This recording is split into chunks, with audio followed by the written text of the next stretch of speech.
तर सकाळी आपण सकाळच्या सत्रामध्ये आपण शंकरराव खरात सरांनी लिहिलेलं जे डॉक्टर बाबासाहेब आंबेडकरांचे धर्मांतर ह्या पुस्तकाच्या आधारे आपण त्यातलं एक प्रकरण घेऊन बौद्ध धम्मच का या प्रकरणाच्या आधारे आपण थोडंसं स्वतंत्र चिंतन आणि चर्चा पण करत आहोत. आणि सरांचे मुद्दे मला फार फार म्हणजे फार आवडले. खूप चांगलं संकलन केलेलं आहे ते बाबासाहेबांच्या विचारांचं. बौद्ध धम्मच का, तर अस्पृश्यतेपासून तर धर्मांतरापर्यंत त्या घटनेपर्यंत त्यांनी एक फार चांगलं संकलन केलेलं आहे ह्या ग्रंथामध्ये. आणि खूप मुद्दे आहेत विचार करण्यासारखे.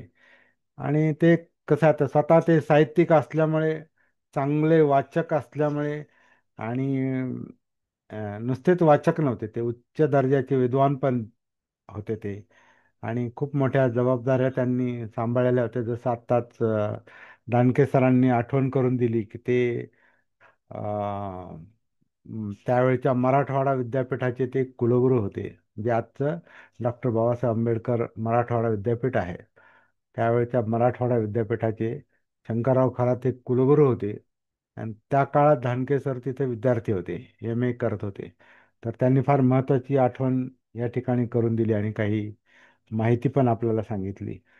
तर त्यामुळे शंकरराव खरात सरांची त्यांच्याबद्दलची जी काही प्रतिमा आहे ती मनामध्ये आणखीन थोडीशी उंचावलेली आहे. तर त्यांनी एक बौद्ध धम्मच का हा जो हे जे प्रकरण त्यांनी त्यांच्या या ग्रंथामध्ये टाकलेलं आहे, डॉक्टर बाबासाहेब आंबेडकरांचे धर्मांतर, या ग्रंथामध्ये हे जे प्रकरण टाकले बौद्ध धर्मच काय, त्याविषयी आपण सकाळी काही भाग पाहिलेला आहे आणि थोडी चर्चा पण केलेली आहे. आता त्याच्यात एक पुढचा मुद्दा जो आहे की अ, तो आपण थोडासा विचारात घेणार आहोत.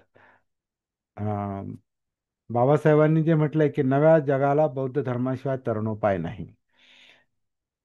आणि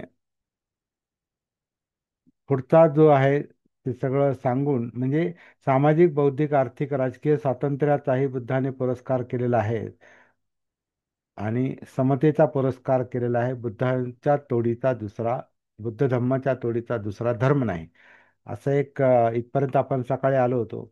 आता बौद्ध धर्माचा कसा प्रचार प्रसार करता येईल याचा आपण विचार करूया असं बाबासाहेब म्हणतात. आणि ते हे हा हा कोणता लेख आहे बाबासाहेबांचा? महाबोधी सोसायटीच्या जर्नलला लिहिलेला लेख आहे, the Buddha and future of his religion. त्या ग्रंथाच्या आधारे शंकरराव खरात सर इथं चर्चा करतायत आणि ती आपण वाचतोय. त्या Buddha and future of his religion, Buddha आणि त्यांच्या धम्माचे भवितव्य, या ग्रंथाचं ग्रंथातले महत्त्वाचे मुद्दे खरा सरांनी इथं संकलित करून मांडलेले आहेत. ते आपण पाहत आहोत. त्याच्यात बाबासाहेब म्हणतात की आता बुद्ध धम्माचा कसा प्रचार प्रसार करता येईल याचा आपण विचार करूया. या धम्माचा प्रसार करण्यासाठी तीन गोष्टींची आवश्यकता आहे. तीन गोष्टींची आवश्यकता आहे. पहिली जी गोष्ट आहे, ख्रिस्ती धर्माच्या बायबल प्रमाणे जनतेसाठी बौद्ध धर्माचा धर्मग्रंथ तयार करणे. म्हणजे बुद्धिस्ट लोकांसाठी, बुद्धिस्टांसाठी, बौद्धांसाठी बायबल सारखं काहीतरी पाहिजे, असं बाबासाहेबांची इच्छा होती. ती पहिली आवश्यकता आहे बौद्ध धर्माचा प्रचार होणार असेल तर, करायचा असेल तर. दुसरी जी आवश्यकता आहे, भिक्खू संघाच्या घटनेत, ध्येयात आणि ध्येय साधनाच्या मार्गात, ध्येय साध्य करण्याच्या मार्गात इष्ट ते फेरफार करण्याची गरज आहे. म्हणजे भिक्खू संघामध्ये परिवर्तन करण्याची गरज आहे. एकतर बुद्धिस्ट बायबल पाहिजे, बायबल सारखं बुद्धिस्ट ग्रंथ पाहिजे. भिक्खू संघामध्ये, त्यांच्या संघटनेमध्ये, घटनेमध्ये आणि त्यांच्या पद्धतीमध्ये आवश्यक तो फेरफार करण्याची गरज आहे. आणि तिसरी आवश्यकता आहे, जर बौद्ध धर्माचा प्रचार जगभरात करायचा असेल तर अखिल जागतिक बुद्ध सेवा संघ निर्माण करणे, ही तिसरी आवश्यकता आहे, तिसरी गोष्ट आहे. अशा तीन गोष्टी बाबासाहेबांनी या ठिकाणी सांगितलेलं आहे. आता हा 50 सालचा लेख आहे, 1950 सालचा लेख आहे. बाबासाहेबांनी अजून धर्मांतर केलेलं नव्हतं. बुद्ध धम्माच्या मार्गावर प्रत्यक्षात आले नव्हते.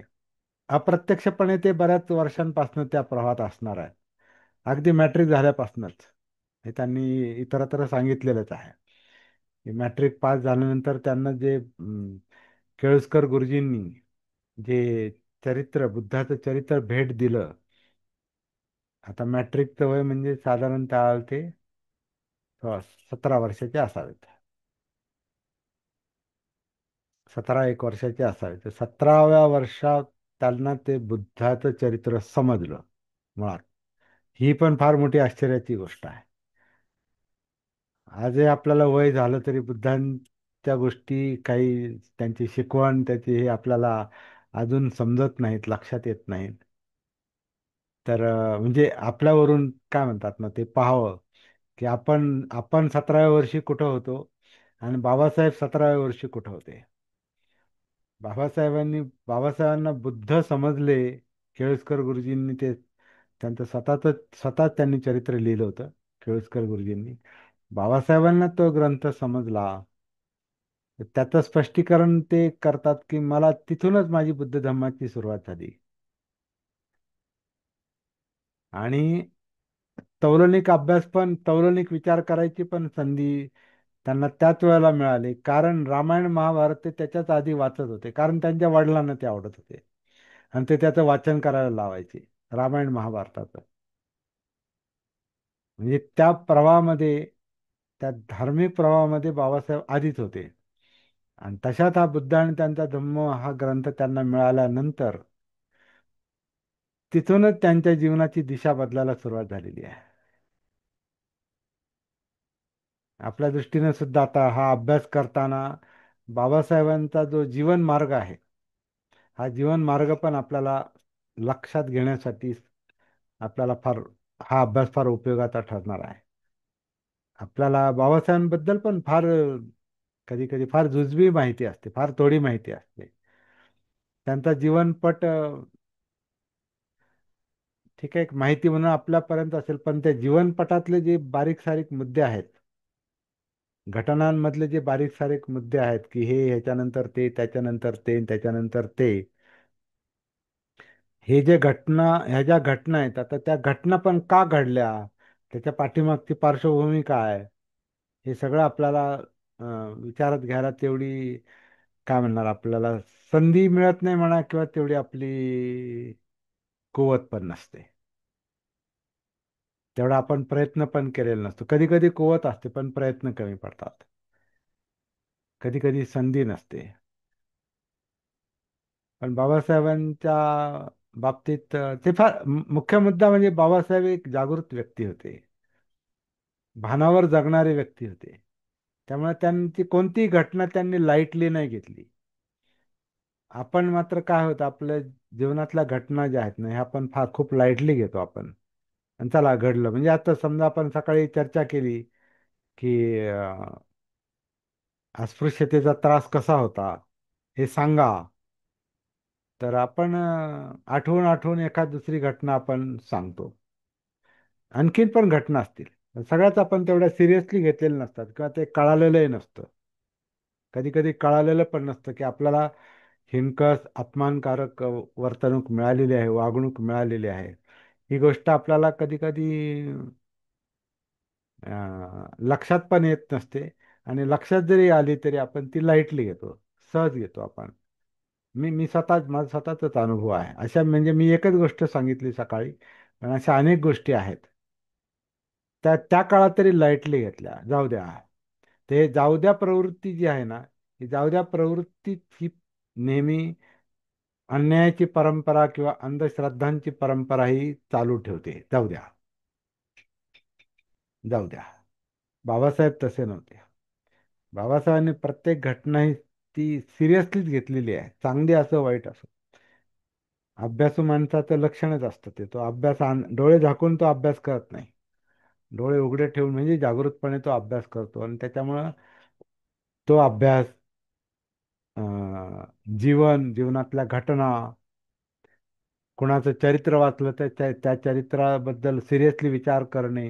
जसं आता बुद्धांचं चरित्र त्यांनी वाचलं, सिरियसली विचार केला असेल म्हणून त्याचा परिणाम झाला त्यांच्यावर. मुळात त्यांचं जीवन आणि बुद्धांचं जीवन ह्याच्यामध्ये खूप साम्य आहे असं ते म्हणायचे, स्वतः म्हणायचे ते. बऱ्याच गोष्टींचं साम्य आहे. त्यातला एक गुण हा जो आपल्याला आता लक्षात येतोय तो म्हणजे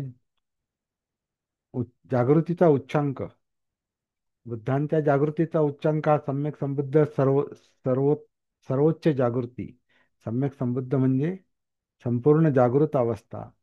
आणि बाबासाहेबांची पण जागृतीची पातळी ती खूप उच्च दर्जाची असली पाहिजे, अगदी लहानपणापासून. त्यामुळे त्यांनी जीवनातल्या घटना ज्या आहेत, आता अस्पृश्यतेच्या घटना असो किंवा आणखीन आपण जे काही वाचतो, त्यांचा अभ्यास असो, त्यांचं चरित्र, ते बुद्धाचं चरित्र वाचन असो किंवा आणखीन काही असो, अगदी रामायण महाभारत सुद्धा, तेव्हा ज्यांनी ती गोष्ट वडिलांच्या सांगण्यामुळे ते अभ्यास करत होते, तर त्यातल्या ज्या गोष्टी त्यांना आवडल्या नव्हत्या त्या त्यांनी वडिलांशी चर्चा केलेल्या आहेत आणि विरोध पण केलेला आहे.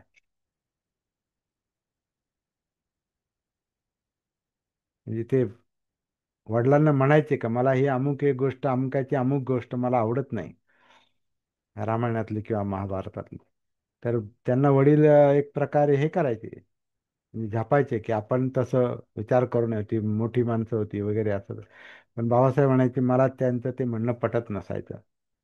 म्हणजे मुख्य गोष्ट काय, की ते डोळे झाकून ते अभ्यास कधीच करत नव्हते, जागृतपणेच अभ्यास करायचे, आणि म्हणून त्यांची स्वतःची मतं तयार झाली होती, नुसतंच वाचत नव्हते ते. तसंच बुद्धांचे चरित्र वाचून पण त्यांचं जे काही मत तयार झालं होतं त्याचा त्यांच्यावर खूप मोठा परिणाम झालेला आहे. तर आणखीन काही साम्य ते बुद्ध आणि त्यांच्यामध्ये सांगतात, ते म्हणजे त्यांच्या बुद्धांची आई पण लवकर गेली, बाबासाहेबांची आई पण लवकर गेली. बुद्धांचा सांभाळ त्यांच्या मावशीने केला, सिद्धार्थ गौतमांचा. बाबासाहेबांचा सांभाळ त्यांच्या आत्यांनी केला. आणखीन काही ते गुणधर्म ते स्वतःच सांगतात ते. तो एक वेगळा एक अभ्यासाचा विषय आहे, तो आपण पाहूया. पण इथं या टप्प्यावर आता जिथं आपण चर्चा करत आलेलो आहोत, या टप्प्यावर ते Buddha and future of his religion मध्ये, या लेखामध्ये ते जे बौद्ध धर्माच्या प्रचाराच्या 3 आवश्यक गोष्टी सांगतात. त्याच्यात एक बौद्धांचं एक बायबल सारखा काहीतरी ग्रंथ पाहिजे. दुसरा जो आहे तो भिक्खू संघाच्या घटनेत, ध्येयात आणि मार्गात, ध्येय साधनेच्या मार्गात फेरफार पाहिजेत, आणि अखिल जागतिक बुद्ध सेवा संघ निर्माण झाला पाहिजे, केला पाहिजे. ही तिसरी आवश्यकता ही आहे. आणि शेवट शेवट त्याचा असा करतात ते त्या लेखाचा, की बौद्ध धर्माचा प्रसार करणे म्हणजे मानव सेवा होय. बौद्ध धर्माचा प्रसार करणे म्हणजे मानव सेवा होय. हा विश्वास ठेवला म्हणजे कार्य यशस्वी होणारच, असा त्या लेखाचा बाबासाहेब शेवट करतात. असं खरातांनी लक्षात आणून दिलेलं आहे. फार महत्वाचा मुद्दा आहे. तर हा जो लेख आहे हा वैशाख पौर्णिमेला, 1950 सालच्या वैशाख पौर्णिमेला अं, महाबुद्धिस्ट सोसायटीच्या जर्नलमध्ये आलेला आहे. हे जे 2-3 मुद्दे आहेत, बौद्धांचं बायबल पाहिजे, बौद्धांचा एक बायबल सारखा ग्रंथ पाहिजे, तर तो प्रयत्न स्वतः बाबासाहेबांनी केलेला आहे. आणि त्याचं नाव आहे the Buddha and future of Buddha and his Dhamma. The Buddha and his Dhamma. आता त्याचे अनेक अनुवाद झालेले आहेत, आपल्याला माहिती आहे. आणि भारतातल्या बहुतेक सगळ्या भाषांमध्ये त्याचे अनुवाद झालेले आहेत.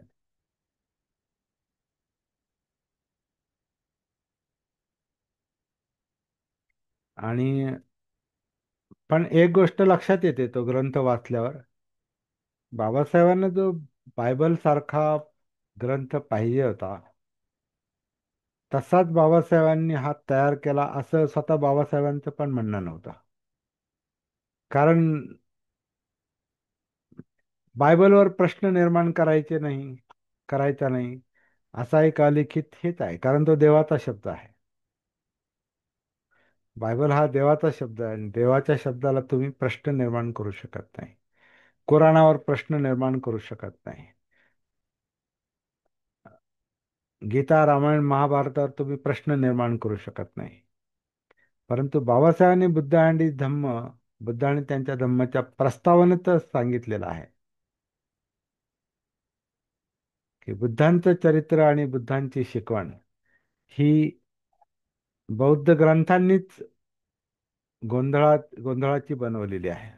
बुद्धांची शिकवण आणि त्यांचं चरित्र हे गोंधळात टाकणार पझल बनवलेलं आहे बौद्ध ग्रंथाने, अर्थात त्रिपिटकानं, त्यातही निकायांनी. तर निकायांमुळं बुद्धांचं चरित्र हे आणि शिकवण ही पझल बनलेली आहे. ते फार एकदम न समजण्यासारखं त्याच्यात आहे काही असं नाही. इफ नॉट बॅफलिंग असं म्हणतात, न समजण्यासारखं आहे असं नाही, पण गोंधळात टाकणारी शिकवण बनवली गेलेली आहे. तर असा प्रश्न ते त्रिपिटकावर निर्माण करतात. त्याच्यामुळे त्यांना धर्मग्रंथ म्हणजे पवित्र ग्रंथ माना आणि त्याच्यावर प्रश्न निर्माण करू नका आणि त्याच्यावर चर्चा करू नका, असं काही बाबासाहेबांना स्वतःच्या ग्रंथाबाबतीत पण म्हणायचं नाही. द बुद्ध अँड इज धम्म,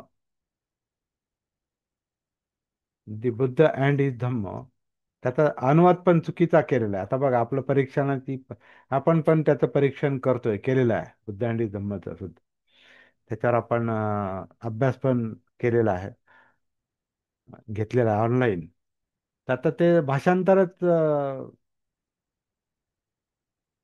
दि दि बुद्ध, दीचा अर्थ, आता दी म्हणजे ती विशिष्ट व्यक्ती, दी बुद्ध म्हणजे कोण, जी बुद्ध झालेली व्यक्ती आहे ती कोण, सिद्धार्थ गौतम. तर सिद्धार्थ गौतम बुद्धांचं ते चरित्र आणि शिकवण आहे ती बुद्ध अँड धम्ममध्ये. तर त्याचं ते गौतम बुद्ध असं अनुवाद करण्याऐवजी किंवा नुसतं बुद्ध आणि त्यांचा धम्म असा ठेवला असता तरी चालला असता तो अनुवाद. पण त्याचं भगवान बुद्ध आणि त्यांचा हा, भगवान बुद्ध और उनका धर्म असं पहिलं भाषांतर झालेलं आहे. ते बदनतालन कौशल्य यांनी केलेलं आहे. तर मला वाटतं धम्माचा अर्थ धर्म, कारण बाबासाहेबांनी इंग्रजीतच धम्म शब्द लिहिला आहे. त्याचं आपण भाषांतर करायचं काहीच कारण नाही, कारण मूळ शब्द धम्म लिहिलेला आहे. तर बुद्ध और उनका धम्म असं लिहिलं असतं तरी चाललं असतं. परंतु त्यांनी भगवान बुद्ध और उनका धर्म असं लिहिलेलं आहे. तर ते मुळात भाषांतर चुकीचं आहे आणि बऱ्याच लोकांनी तसंच भाषांतर पुढे नेलेलं आहे. तर कसं, आता ही परीक्षण करण्याची मुभा स्वतः बाबासाहेबांनी त्या प्रस्तावनेत दिलेली आहे. आणि आणखीन बऱ्याच गोष्टी आहेत त्याच्यामध्ये. तर जरी आता बाबासाहेबांनी इथं म्हटलेलं आहे की बौद्धांचं एक बायबल सारखं काहीतरी असं पाहिजे, असा ग्रंथ पाहिजे की त्याच्यामुळे प्रचार करणं सोपं जाईल, परंतु हे बाबासाहेबांच्या नंतर लक्षातही आलं असेल की असं शक्यच नाही. कारण बुद्धांचं मूळ चरित्र ज्याच्या आधारावर आपल्याला लिहायचं त्याच्यावरच प्रश्न निर्माण होतो. त्याच्यामुळे परंतु ते बरचसं काम त्यांनी करून ठेवलेलं आहे स्वतः, बुद्ध अँड हिज धम्म लिहून.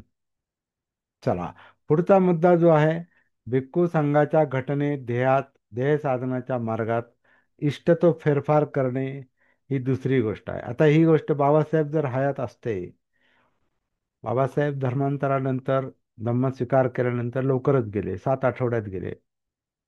14 ऑक्टोबर ते 6 डिसेंबर एवढाच काळ ते राहिले. आणि म्हणजे 7 आठवड्यात ते काय काय करू शकणार होते. मुळात अजून धम्मदीक्षांचे कितीतरी कार्यक्रम त्यांना करायचे होते. तर ते त्यांना अं, काम पुढे नेता नाही आलं त्यांच्या तब्येतीमुळं, वार्धक्यामुळं. आणि सगळ्यात महत्वाची गोष्ट म्हणजे त्यांचं अपूर्ण राहिलेलं लिखाण पूर्ण करण्यामध्ये त्यांचा बराच वेळ चालला होता. त्यातली एक महत्वाची गोष्ट, महत्वाचा ग्रंथ म्हणजे दि बुद्धांडी धम्म. तो त्यांच्या हयातीत प्रसिद्ध झाला नव्हता आणि तो लवकर प्रसिद्ध व्हावा अशी त्यांना घाई होती. आणि त्या कामात ते व्यस्त होते जास्त करून. त्यामुळे बाकीचा विचार करायला त्यांना संधीच नाही मिळाली. 6 डिसेंबरला बाबासाहेब गेले आणि 5 डिसेंबरच्या रात्री कधीतरी, 5 डिसेंबरच्या रात्री त्यांनी त्याची प्रस्तावना लिहिलेली आहे, ज्याच्याविषयी आपण बोलतोय. ती प्रस्तावना 5 डिसेंबरच्या रात्री लिहिलेली आहे आणि ती नानकचंद रत्तूंकडे त्यांनी दिली असावी, कारण ते टाईप करायला द्यायचे नंतर. बाकीची प्रेस कॉपी त्यांनी तयार करून ठेवली होती. ग्रंथाची प्रेस कॉपी त्यांनी तयार करून ठेवली होती. प्रस्तावना त्यांनी 5 डिसेंबरच्या रात्री लिहिली आणि रात्री कधीतरी ते गेले. त्यामुळे त्यांना एक सेकंदही नव्हता असा मोकळा, सेकंद पण मोकळा नव्हता. शिवाय बाकीचे त्यांना व्याधी पण होत्या, आणखीन बरेच मनस्ताप देणारे प्रश्न त्यांच्या अवतीभोवती होते. तर ते झोपेतच गेले ना? झोपेतच गेले ते. म्हणजे ते काय प्रत्यक्ष. त्याच्यावर प्रश्नचिन्ह आहे. अच्छा. त्याच्यावर प्रश्नचिन्ह, कारण तो रिपोर्ट त्यांचा बाहेर आला नाही आणि त्याच्याविषयी काही सांगू शकत नाही आपण. गेले एवढंच म्हणू शकतो. कसे गेले, ते साक्षीदार कोण नव्हतं? कोणामुळे गेले, साक्षीदार कोण नव्हतं? असले तरी ते हं, पुढे येणं अशक्य आहे, बरोबर. अशक्य होतं. त्यामुळे गेले एवढंच आपण म्हणू शकतो. कसे गेले, का गेले, काहीच सांगू शकत नाही. आणि तो रिपोर्ट सरकारच्या याच्यात अजून तसाच आहे. असो, तर भिक्खू संघाच्या याच्यात घटनेमध्ये आणि ध्येयात याच्या साधनांमध्ये बदल फेरफार करावं, ते त्यांना काही हेच नाही, म्हणजे वेळच मिळाला नाही. फक्त त्यांनी एक आवश्यकता सांगितली आणि हे त्यांनी काम सुरू केलं असतं तर कदाचित बौद्ध राष्ट्रातून मोठा विरोध झाला असता.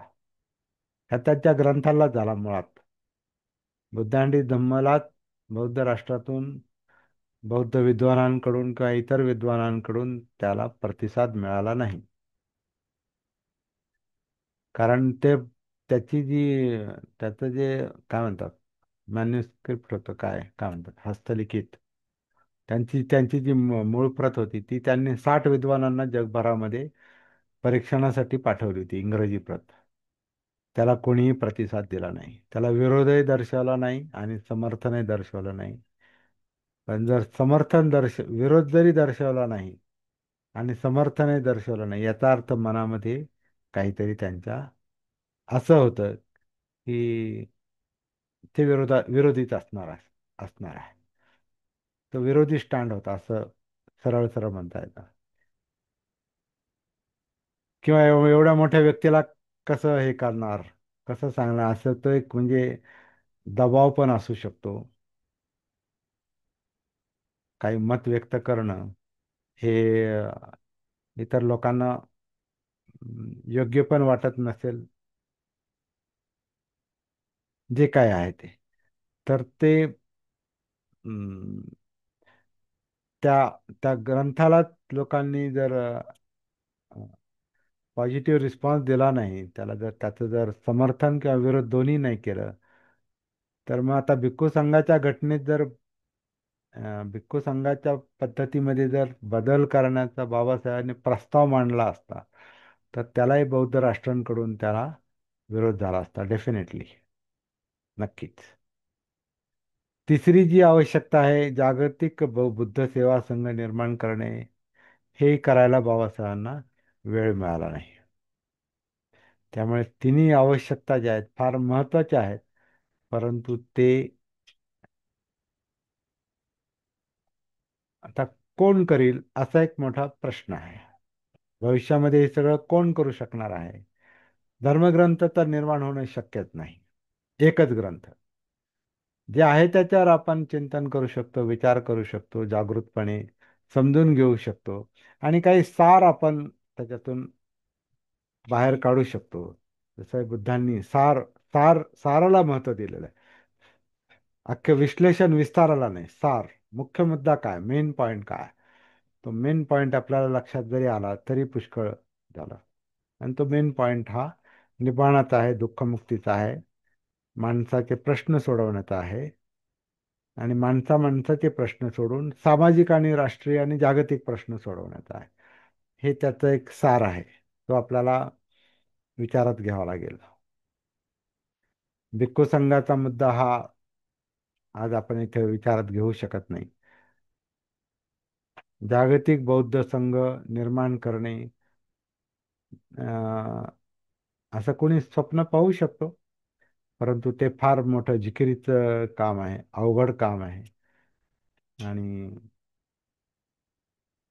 तेवढ्या ताकदीची प्रॅक्टिस, साधना, तेवढ्या ताकदीचं व्यक्तिमत्व तयार होणं आणि त्याच्यातून नवीन संघ तयार होणं, तशी माणसं घडणं आणि संघ तयार होणं, निर्माण होणं, ही अशक्य नसली तरी अवघड मात्र नक्की आहे गोष्ट. हा शेवटचा मुद्दा एक मला फार भावला तो. एवढे करून बाबासाहेब म्हणतात की बुद्ध धम्माचं कार्य हे यशस्वी होणारच आहे. हा एक फार महत्वाचा मुद्दा त्यांनी त्या लेखाच्या शेवटी मांडलेला आहे. तर ते म्हणतात हे यशस्वी कसं होणार? बौद्ध धर्माचा प्रसार करणे म्हणजे मानव सेवा आहे, हे ज्याला पटतं, हे जितकं जास्तीत जास्त लोकांना पटेल की ही सेवा आहे, मानव सेवा आहे, दुःखमुक्तीचं काम आहे, हे दुःख समजून घेण्याचं काम आहे, दुःखाचं कारण निवारण आणि मार्ग हे सगळं समजून घेण्याचं काम आहे, हे ज्याच्या लक्षात येईल याच्यातून मानव सेवा घडणार आहे, हे ज्यांच्या ज्यांच्या लक्षात येईल ते लोक बुद्ध धम्माचं हे काम, प्रसाराचं काम यशस्वीपणे पार पाडणार, याच्याबद्दल शंका नाही. असं ते जणू काही बाबासाहेबांना म्हणायचे. आणि तिथे त्यांनी या लेखाचा, the Buddha and future of his religion, या लेखाचा त्यांनी शेवट केलेला आहे. पुढे त्यांनी मग आता हे आपण काय विचार करतोय, हा काय चाललंय आपला अभ्यासाचा जो रोख आहे, आपल्या अभ्यासाचा जो प्रवाह आहे, हा काय आहे की बाबासाहेब बुद्ध धम्माच्या दिशेने कसे त्यांच्या जीवनामध्ये त्यांची वाटचाल झालेली आहे. म्हणून त्या अस्पृश्यतेच्या मुद्द्यापासून जी सुरुवात झाली, ती आता पुढे त्यांनी काय काय करत करत, काय लेख लिहिले, काय भाषणं दिली, काय कार्यक्रम आखले, हे पाहत पाहत आपण पुढे चाललेलो आहोत. त्यातला हा एक टप्पा आहे. 1950 सालचा हा लेख, Buddha and future of his religion, त्याच्यावर आपण आत्तापर्यंत चर्चा करतोय. आता याच्या पुढे जे आहे, ते पुढचे मुद्दे शंकरराव खरात सरांनी संकलित केलेले आहेत आणि ते फार महत्त्वाचे आहेत. बाबासाहेबांनी बुद्ध धम्मावर नवी दिल्ली येथे 1950 साली 2 मेला जाहीर भाषण केलं. आणि त्या भाषणात त्यांनी अस्पृश्य वर्गाला सवाल केला की आपण अस्पृश्य म्हणून हिंदू धर्मात राहायचं की धर्म बदलायचा, या संबंधी विचार करायची वेळ आलेली आहे. असं सांगून ते शेवटी भाषणात म्हणतात, आजपासून कोणता धर्म तुम्हाला उपकारक आहे हे तुमचे तुम्ही ठरवायचे आहे, ते स्वातंत्र्य तुम्हाला निर्विवादपणे आहे. म्हणजे बाबासाहेबांनी आपलं मत लोकांवर लादलं नाही की मी सांगतो म्हणून धर्मांतर करा किंवा बुद्ध धर्माचा स्वीकार करा. हे जरी बाबासाहेबांना मानणारे करोडो लोक होते, कोट्यावधी लोक होते, पण बाबासाहेबांनी त्यांच्या भावनेचा गैरफायदा नाही घेतला. लोक माझं ऐकतात म्हणून मग सांगा, हे असं करा, सल्ला नाही दिला त्यांनी किंवा आदेश नाही दिला. विचार करा, चिंतन करा, हे जागृत माणसाचं लक्षण आहे. तो कधी स्वतःची मतं दुसऱ्यावर थोपवत नाही, लादत नाही. तो विचार करायला लावतो. तुम्ही विचार करा. जसं बाबासाहेबांनी तुम्ही विचार करा असं म्हटलेलं आहे. तर हा एक फार महत्वाचा मुद्दा. आपण जे आता हे जागृतीची कार्यशाळा आणि सती वगैरे हे जे मुद्दे आहेत ना, हे सगळे आपले ह्या अनुषंगाने चाललेलं आहे, हे आपण लक्षात घेऊ. आपण फक्त काहीतरी ग्रंथातलं अमुक एक मध्यम निकायामधलं 118 नंबरचं सुत्त, आनापानसती सुत्त आणि मग जागृतीची कार्यशाळा, हे आपण त्याला आपण काय म्हणतात, फार असं मेकॅनिकल नाही बनवलं त्याला. असं काहीतरी हे असंच करा असं नाही. हे फक्त संदर्भाला आपण ते मुद्दे घेतले, ते सुत्त घेतलं आणि त्यानुसार आपण काम करतो. जसं आता हे खरात सरांचं हे पुस्तक आपण संदर्भाला घेतलं, चांगले मुद्दे आहेत म्हणून, पटले म्हणून, उत्तम संकलन केलंय म्हणून. कारण खरात सर हे फार क्लोज होते बाबासाहेबांच्या आणि सक्रिय कार्यकर्ते पण होते. शिवाय विद्वान होते, समजदार होते, जागृत असणार आहेत, जबाबदार व्यक्ती होते. आणि विशेष म्हणजे शब्द फार जपून वापरले त्यांनी. कुठे असा पसारा नाही दिसत. कुठल्या शब्दाविषयी असं हा हे खरात सरांनी बरोबर नाही लिहिलं असं म्हणायला मला तर इथपर्यंत तरी कुठे मला असं वाटलं नाही. पुढे असेल मागे असेल ते माहिती नाही, परंतु इथपर्यंत मला तरी असं कुठं वावगा शब्द ज्याला म्हणतात ना, अयोग्य शब्द, असं मला कुठे याच्यात दिसला नाही. तर आणि मी सुद्धा या निमित्तानं त्याचं पहिल्यांदाच सिरियसली अभ्यास करतोय, पाहतोय. तर पुढचा मुद्दा त्यांनी सांगितलेला आहे की तो जो आहे तो 2 मे 1950 सालचं भाषण दिल्लीतलं, की अस्पृश्य म्हणून आपण हिंदू धर्मात राहायचं की धर्म बदलायचा, बदलावयाचा, या संबंधी विचार करण्याची वेळ आली आहे. आणि मग त्यांनी बौद्ध धर्म हिंदू धर्मापेक्षा कसा सरस आहे हे विचार मांडलेले आहेत त्याच भाषणात. ते म्हणतात, बाबासाहेब म्हणतात, आपण अस्पृश्य म्हणून हिंदू धर्मात राहायचे की धर्म बदलायचा या संबंधी विचार करण्याची वेळ आली आहे. मला व्यक्तिशः हिंदू धर्माची विषमता मुळीच मान्य नाही.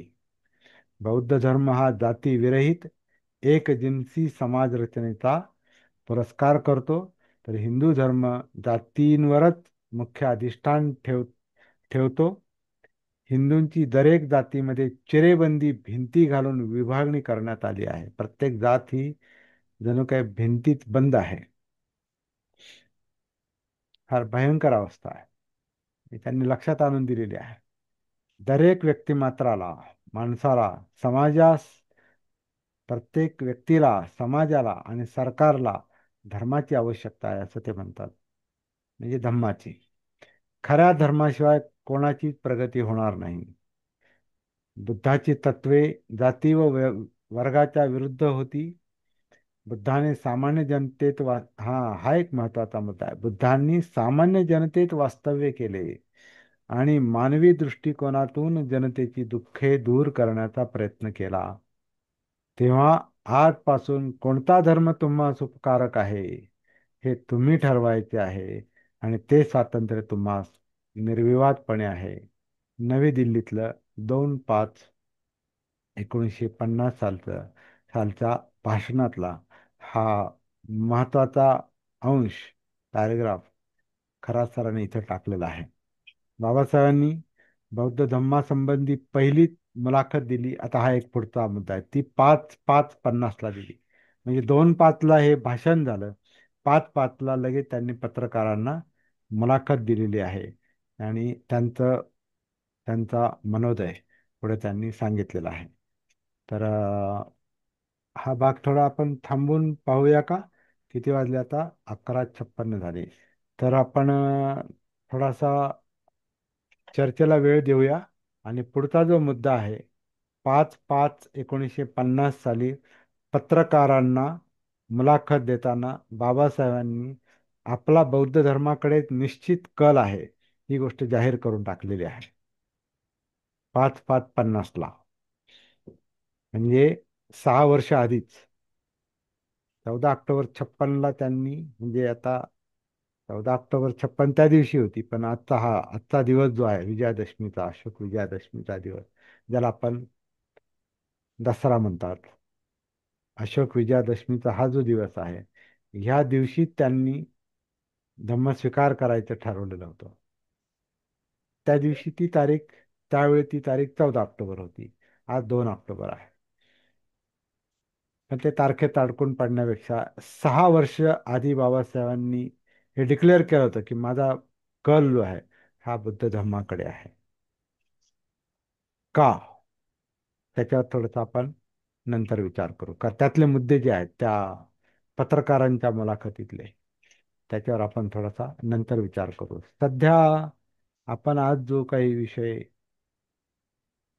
पाहिलेला आहे आता,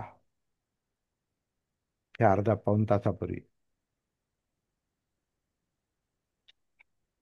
त्याच्यावर कोणाचं काय हे आहे का, विचार आहे का, तर तो त्यांनी मांडावा. मला तुम्हाला एक थोडंसं दिलगिरी व्यक्त करतो की या पुस्तकाचा संदर्भ तुम्हाला अगोदरच द्यायला पाहिजे होता, परंतु मीच ते पूर्ण ठरवलं नव्हतं, तसा संकल्प केला नव्हता. फक्त आपण आजचा दिवस या चिंतनामध्ये घालू, धम्मचक्र प्रवर्तनाच्या याच्यामध्ये, असं एवढंच माझ्या डोक्यात मुद्दा होता. पण हे पुस्तक मला महत्वाचा संदर्भ म्हणून आज तिथं समोर ठेवावंसं वाटलं. आणि बाबासाहेबांच्या भाषणाचा पण खंड माझ्या समोर आहे, पण त्यातलेच मुद्दे खरा सरांनी याच्यात घेतलेले आहेत. तर आपलं काम थोडंसं त्यांनी सोपं केलेलं आहे. सर, नाव काय पुस्तकाचं? पुस्तकाचं नाव आहे डॉक्टर बाबासाहेब आंबेडकरांचे धर्मांतर, Shankarrao Kharat. Yes sir, okay आता हे सर, आजच पुस्तक बघतो. हा आता हे पुस्तक मिळतंय की मिळत नाही ते पहा.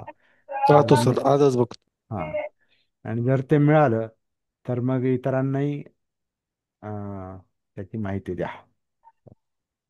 Yes sir. हं. तर काही मनात विचार येत असतील तर ते बोला.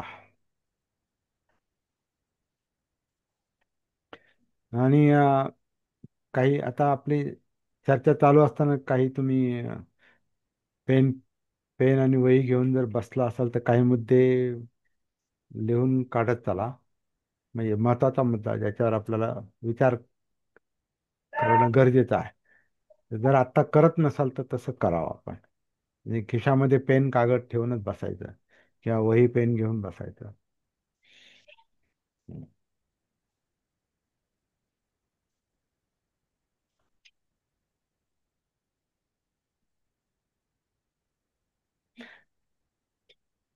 आपण एखादा मुद्दा देऊ का मी तुम्हाला? विवेकाशी जो जो धर्म विवेकाशी विसंगत आहे, म्हणजे शास्त्र शास्त्र सायन्सशी ज्याचा मेळ बसत नाही, तो धर्म टिकून राहणार नाही. विवेकाचा धर्म पाहिजे. विवेक म्हणजे जिथं चिंतन करायला, मुक्त चिंतन करायला, जागृत चिंतन करायला संधी आहे, तो धर्म टिकून राहणार. जिथं बंदिवान बनवलं, ज्याची बुद्धी बांधून टाकलेली आहे, ज्याला बौद्धिक गुलाम बनवलेला आहे. आता कर्मकांडात जे अडकून असतात लोक, ते स्वतःच बौद्धिक गुलाम आहेत, म्हणून ते कर्मकांडात अडकून पडतात.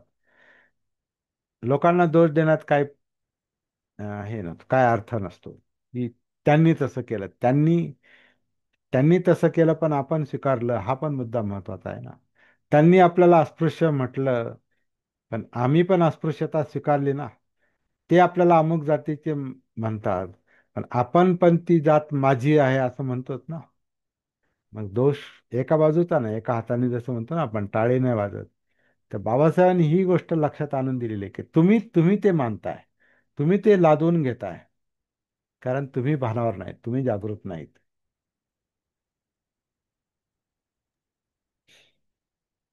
कारण आपण महार नाहीत, आपण हं, मानव आहेत. हं. आपण जात मान्य केली असंच म्हणावं लागेल ना.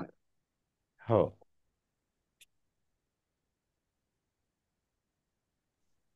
आपण मान्य करतो म्हणून आहोत.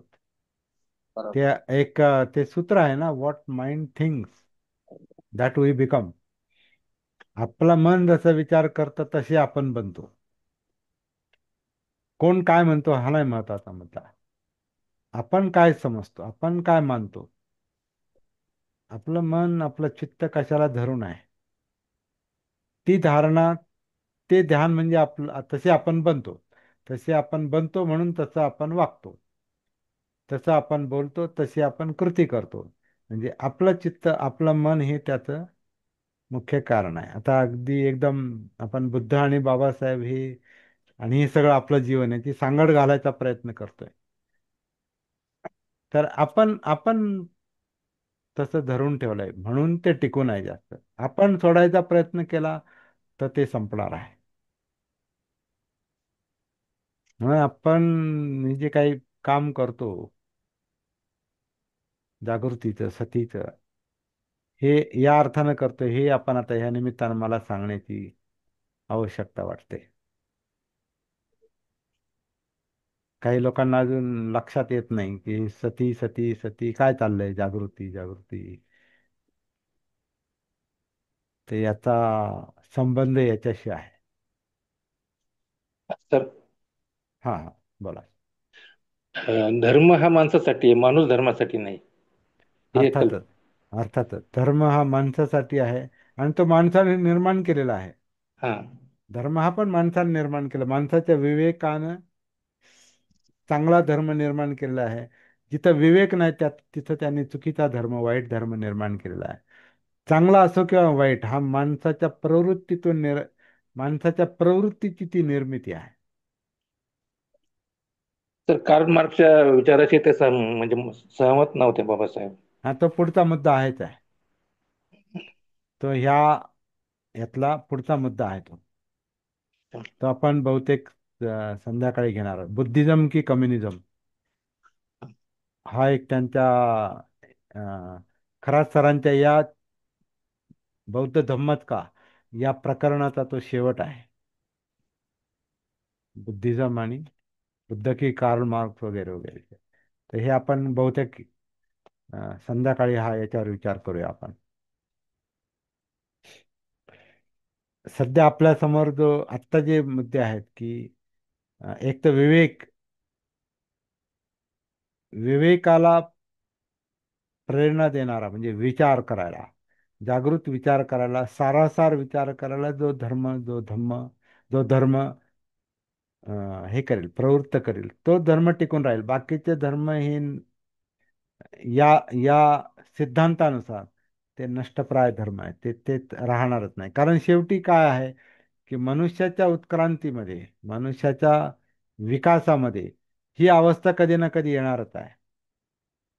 कारण मनुष्य त्याच दिशेनं चाललेला आहे, जागृतीच्या दिशेने चाललेला आहे तो.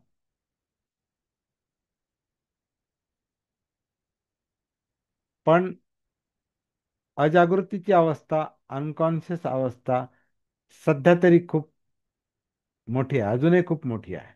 आधी खूप जास्त होती, अजागृत अवस्था आधी खूप होती. म्हणून धर्माची विकृत जे स्वरूप होतं ते त्या काळात खूप होतं. धर्माचं विकृत स्वरूप म्हणजे धार्मिक लढाया, धार्मिक हत्या, धार्मिक असे काय म्हणतात त्याला, माणुसकीला न शोभणारं कर्मकांड, बळी, बळी पण द्यायचे ना त्या काळामध्ये, बळी पण द्यायचे. म्हणजे आता वेदातले बळी वगैरे आपण पाहतो, यज्ञामध्ये बळी देण्याचा प्रकार होता. तर मग अनेक प्राणी मारले जायचे, कत्तली व्हायचे, ते धार्मिक कृत्य होतं. तेव्हा ते धार्मिक कृत्य होतं. अलीकडं आपण पाहतो की नरबळी देऊन सुद्धा काही लोक पुण्य मिळवण्याचा किंवा काही काम करून घेण्याचा प्रयत्न करायचे. नरबळी म्हणजे मुलाला बळी द्यायचं.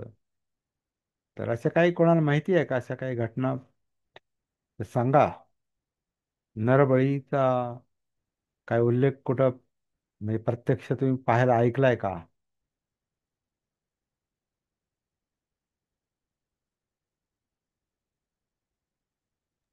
प्राण्यांचे नरबळी बळी, कोंबडं कोंबडं कापणं, बोकड कापणं, का इतर जनावरं कापणं हे तर आहेच आहे, परंतु मनुष्याचा बळी. बळी, नरबळी वगैरे तर नाही, पण एक मला वाटतं साधारण 1985 मध्ये राजस्थानमध्ये एक बाई सती गेली होती. हा,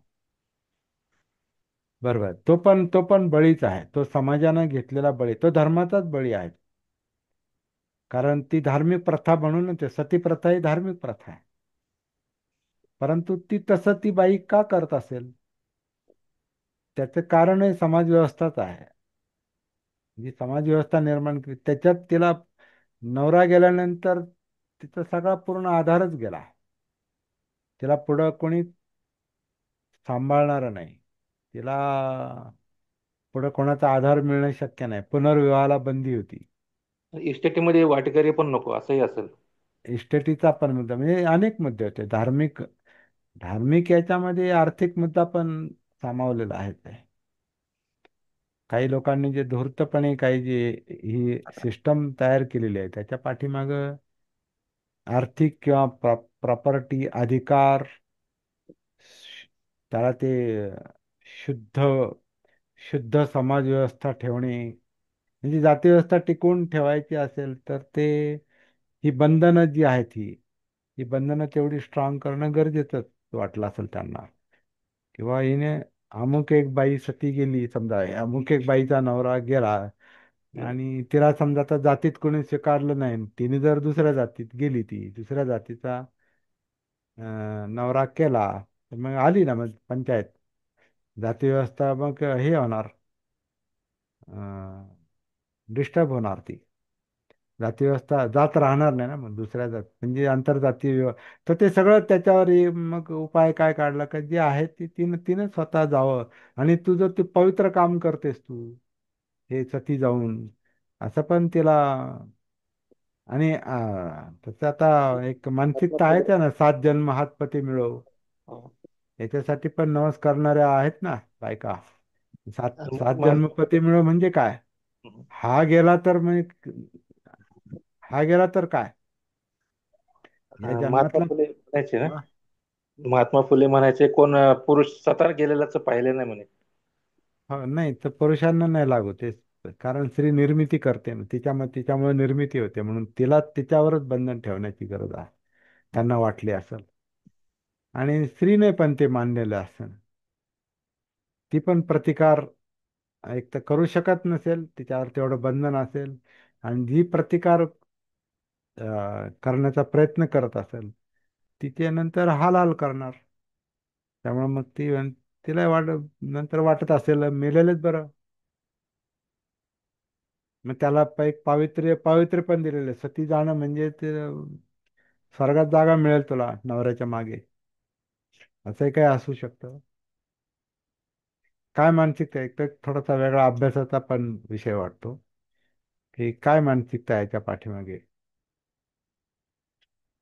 बरं, सती जाताना पण मला वाटतं समारंभपूर्वक ती सती जाय, ढोल ताशे वाजून आरडाओरडा करून,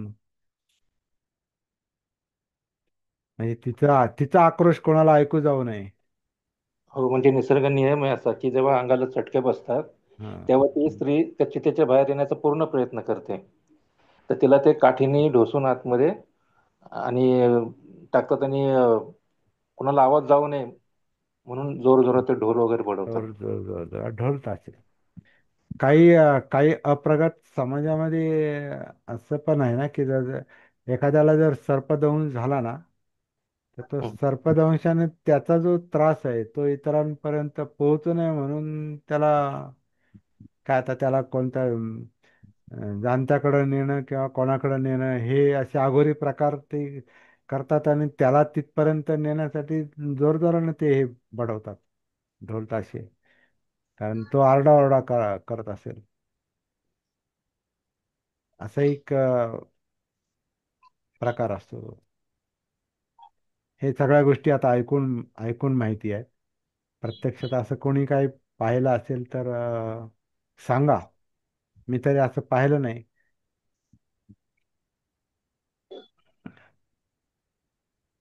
परंतु ह्या प्रथा होत्या हे निश्चित. का आता समजा आता अं, राजा राममोहन राय यांचं जर उदाहरण घेतलं तर त्यांची कोण सती गेली होती, भाऊजाई त्याची कोण? बहिणी भाऊजाई होती आणि त्यांनी असं लिहिलेलं आहे हा. की तिचं ते मांस जळताना तो चरचर आवाज मी ऐकलेला आहे. हा.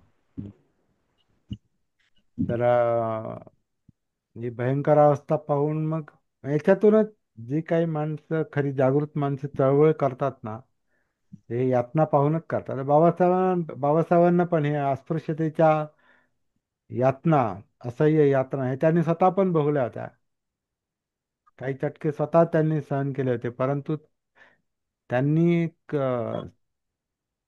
जो अशिक्षित समाज होता, अडाणी समाज होता, त्यांच्या यातनांचा त्यांनी एक प्रकारे स्वतःच्या अनुभवातून पण अर्थ लावला होता, किंवा एक कल्पना केली होती की माझ्यासारख्या उच्च शिक्षित माणसाची जर ही अवस्था आहे, तर अडाण्यांचं काय असेल, अशिक्षितांचं काय असेल, शहरामध्ये जर अशी अवस्था आहे तर ग्रामीण भागात काय असेल.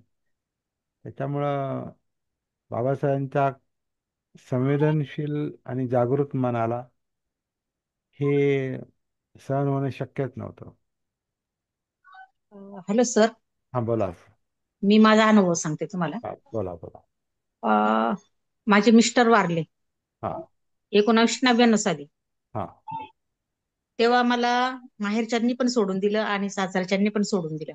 अच्छा. म्हणजे मला त्यांनी म्हणजे असं एक्सेप्ट नाही केलं. का माहेरचे म्हणायचे तू तू केलंय ना तू निभव, आणि हा. सासरचे म्हणायचे तुझा आमचा काही संबंध नाही. तर मग त्यांनी मला, ज्या दिवशी मिस्टर वारले त्याचा 12वा दिवस होता वारून त्यांचा, त्या दिवशी मी डोक्यावर पाटी घेतली भाजी विकायची. अच्छा. आणि हो, आणि त्या दिवशी म्हणजे डोळ्यात पाणी मावत नव्हतं का मी हे काय केलंय. म्हणजे माझं मलाच हे वाटायचं का मी म्हणजे खूप चुकी केली मोठी. पण आता सांगू शकत नाही, मी केलंय तर मलाच भोगायचंय ते. ते दुसऱ्यांना कोणाला सांगू शकत नाही मी. मग मी 12व्या दिवशी पाठी उचलली आणि भाजीपाला विकला. आणि भाजीपाला विकून, म्हणजे तेव्हा मानायचे ना असं ते घास वगैरे टाकायचे. मी भाजी विकली. भाजी विकून मी ते घास केला. आणि नंतर तो 2 वाजता टाकलेला कावळ्याला निवद असं दाखवतात ते 12व्या दिवशी. ते हम्म. 12वं करतात ना त्या दिवशी, हम्म. त्या दिवशी असं केलेलं. हा. तरी पण माझ्या घरच्यांनी माझ्याकडे लक्ष दिलं नाही. पण म्हणजे खूपच माझे खूप हाल झालेले हो, खूप खूप हाल झालेले माझ्याकडे. पण माझे माझ्या माहेरच्यांना वाटायचं का इनी हे लेकरं त्या लोकांना देऊन टाकावे, जे महाराजे लोक आहेत त्यांना देऊन टाकावे, इनी आमच्याकडे यावं, आम्ही हिचं लग्न करून देऊ दुसरं. म्हणजे आमच्या मराठा जातीमध्ये म्हणजे तिकडं एक नवरा जरी गेला तर दुसरा पटकन भेटतो.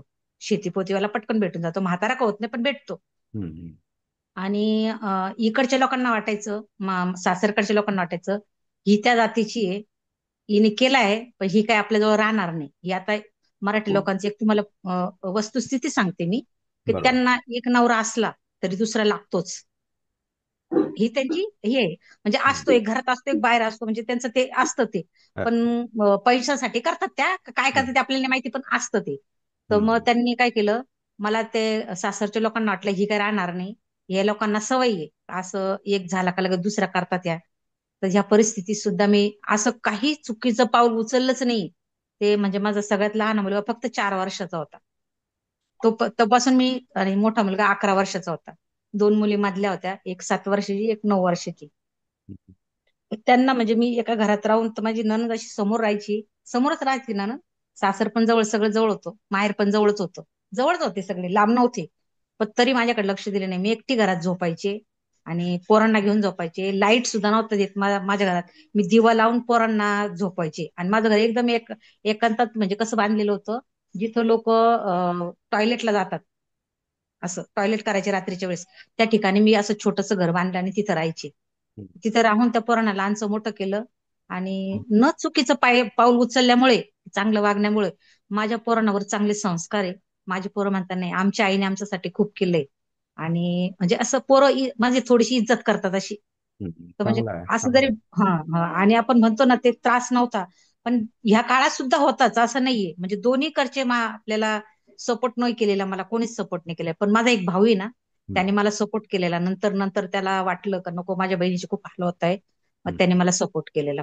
हम्म. बस हेच सांगायचं होतं. चला. तर आता असं आहे की समाजामध्ये असे सद्भावनेचे लोक जास्तीत जास्त तयार झाले पाहिजेत. हा एक आता याच्यावरचा उपाय आहे. कारण आता दुसरं काय नाही याच्यात. कारण शेवटी माणसाला त्रास देणारा हे समाजच असतो. मग ते घरातली माणसं असो नाही तर बाहेरचे असो. आणि माणसाला मदत करणारी पण माणसंच असतात. ह्याच्यामध्ये कसं आहे की सत्प्रवृत्तीची माणसं, चारित्र्यवान माणसं, आणि दानी माणसं, दान भावना करणारी आणि माणुसकीचं काम करणारी लोकांची फार गरज आहे. जे मग हे असले जे प्रश्न आहेत, हे असले प्रश्न थोडेसे विचारपूर्वकच समाजच सोडवेल ते. मग ते त्याच्यात आपले नातेवाईक पण असतील किंवा इतर समाज पण असेल.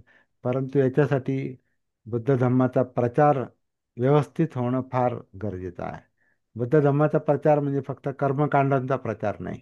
बुद्ध धम्माचा प्रचार म्हणजे सत्प्रवृत्तीची माणसं निर्माण होणं, जागृत माणसं निर्माण होणं,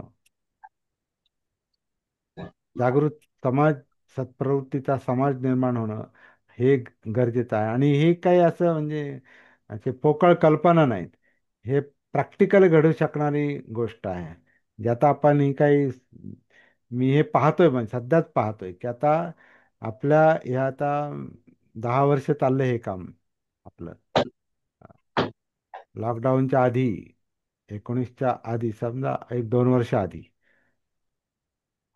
तेव्हापासनं हे काम चाललं. तर जी जी माणसं ह्या संपर्कात आलेली आहेत, मी पाहतो त्यांचं जीवन बऱ्याच प्रमाणात बदललेलं आहे. त्यांचं व्यक्तिगत जीवन, त्यांचं कौटुंबिक जी काय अवस्था आहे, त्याची काही उदाहरणं इथं आहेत, सध्या आहेत आपल्या ह्याच्यामध्ये. आता ते थोडे बदल असतील, छोटे बदल असतील, परंतु याचं मोठं स्वरूप जर लक्षात घेतलं तर मला वाटतं बाबासाहेबांनी बुद्ध धम्म का दिला याचं महत्त्व पटायला ही उदाहरणच कारणीभूत आहे. की आपण काय होतो आणि काय होऊ शकतो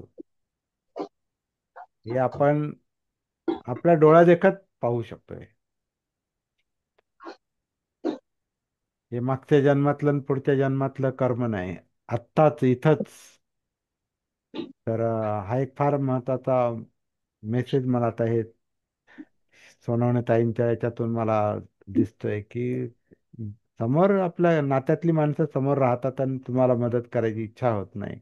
मग आपण माणूस आहोत का? माणूसच नाही ना आपण मग.